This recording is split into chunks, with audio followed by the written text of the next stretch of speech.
Good morning dear students, कैसे हैं आप सर। मैं अलका दीक्षित, आपकी होस्ट और दोस्त, आपके लिए लेकर आई हूँ नया लेक्चर सी प्रोग्रामिंग सीरीज में ही, जिसमें हमने अभी तक बहुत सारी चीज़ें स्टडी करी हैं। लेकिन आज जो हमारा लेक्चर है वो mainly general structure of the C program है। थोड़ा थोड़ा आप लोगों ने अभी तक एक दो प्रोग्राम्स किए हैं, लेकिन first of all we should know कि what is the general structure of the C program. ठीक है, तो इसी के साथ शुरू करते हैं सी प्रोग्राम के स्ट्रक्चर को। तो जो आपका सी प्रोग्राम का स्ट्रक्चर है वो डिफरेंट पार्ट्स में डिवाइड होता है। फर्स्ट आ जाता है आपके पास, देखिए, डॉक्यूमेंट सेक्शन। फर्स्ट क्या है आपका? Document section. डॉक्यूमेंट सेक्शन क्या होता है? Which includes the comments to tell what program actually is. ठीक है, जब हम कमेंट सेक्शन को यूज करते हैं किसी भी प्रोग्राम के बारे में, तो वो पार्ट आता है आपका डॉक्यूमेंट सेक्शन। सबसे पहले हम क्या लिखते हैं? प्रोग्राम का नाम, कौन सा ऑथर है, मतलब किसने उस प्रोग्राम को लिखा है, किस डेट को लिखा है, वो सारी चीज़ें हम कहीं ना कहीं रिकॉर्ड करते हैं। So it is necessary to increase readability of the program. इससे क्या होता है, जो आपका जो प्रोग्रामर है, जो भी नया यूज़र है, उसके लिए इंक्रीज कर देता है उसकी रीडेबिलिटी, ताकि उसको इजीली समझ आ जाए कि ये कब बना था। इस कमेंट अगर कोई पार्ट हमने यूज किया है जो बताना बहुत ज़रूरी है दूसरे पर्सन के लिए, दूसरे प्रोग्रामर के लिए, तो वो हम उसके लिए रीडेबिलिटी की ऑप्शन को यहाँ पर रख देते हैं। ठीक है, नेक्स्ट आता है आपके पास बेटा pre processor directive section. Pre processor directive section क्या होता है? देखिए, जब भी कोई प्रोग्राम स्टार्ट होता है उससे पहले उसकी होती है pre processing. Pre processing means processor को हम पहले बताते हैं कि हमें क्या क्या यूज करना चाहते हैं। जैसे हम लोग कभी कॉलेज निकलते हैं, कभी पार्टी में जाते हैं, या कहीं भी जाने के लिए रेडी होते हैं अपने फ्रेंड के पास, तो उससे पहले हम कुछ तैयारी करते हैं। ठीक है, हम मॉर्निंग में उठेंगे, जल्दी जल्दी अपना सारा काम इंक्लूड खत्म करके फिर रेडी होकर निकलते हैं। ऐसा तो होता नहीं कि हम उठते हैं और बिस्तर से भागने शुरू कर देते हैं। ठीक है, वो तो तभी होता है जब हम मॉर्निंग वॉक पे जाते हैं, लेकिन फिर भी उससे पहले भी हम कुछ ना कुछ प्री प्रोसेसिंग करते हैं, अपनी कुछ जो चीज़ें हैं उसको रेडी करते हैं।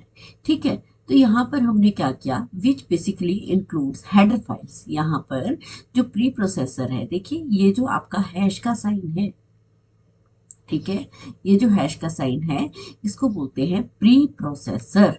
ठीक है, ये डायरेक्ट करता है। डायरेक्ट किसको करेगा कि कौन से आपके सिंबॉलिक कॉन्स्टेंट्स आपने यूज करने हैं, जैसे हैश इंक्लूड, हैश डिफाइन। ठीक है, तो ये कुछ प्री प्रोसेसर डायरेक्टिव्स होते हैं। इंक्लूड के अंदर हम कुछ फाइल्स को इंक्लूड करते हैं, डिफाइन में हम पहले से डिफाइन करते हैं। देखिए, आते आते धीरे धीरे हम इन सब चीज़ों को यूज करेंगे। नेक्स्ट आ जाता है ग्लोबल डिक्लेरेशन सेक्शन।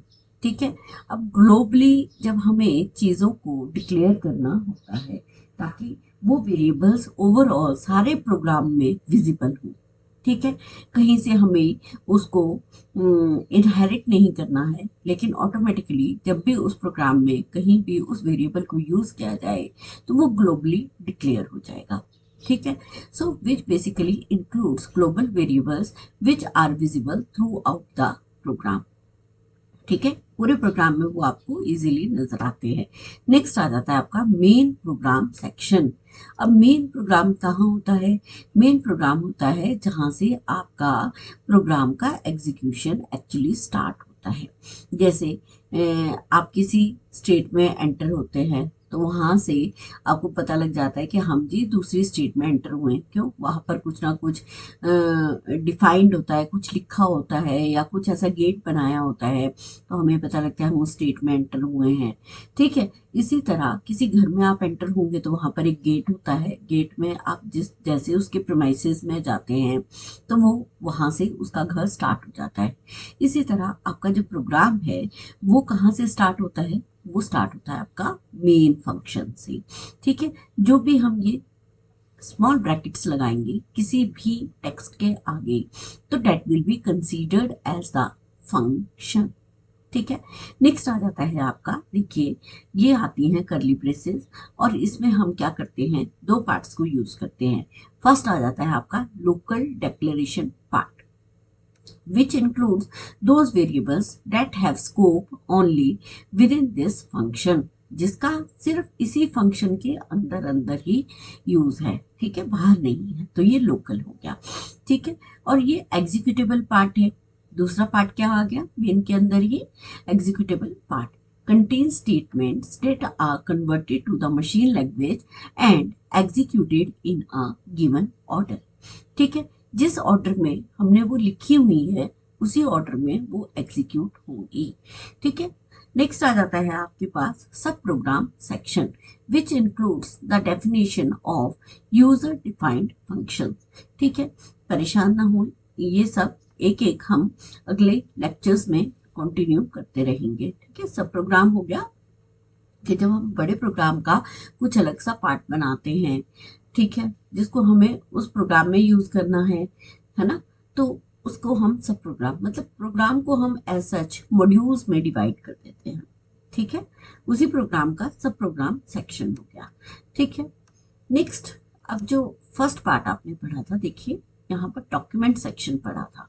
ठीक है, तो नेक्स्ट लेक्चर में मैं इसको कंटिन्यू करूंगी कि एक एक करके मैं ये सारे पार्ट आपको क्लियर करूंगी। ठीक है, तो खुश रहिए, मस्त रहिए, और इसी के साथ प्रॉपरली अपने नोट्स बनाते जाइए और काम करते जाइए। ठीक है, तो मिलते हैं नए लेक्चर के साथ। Okay, thank you.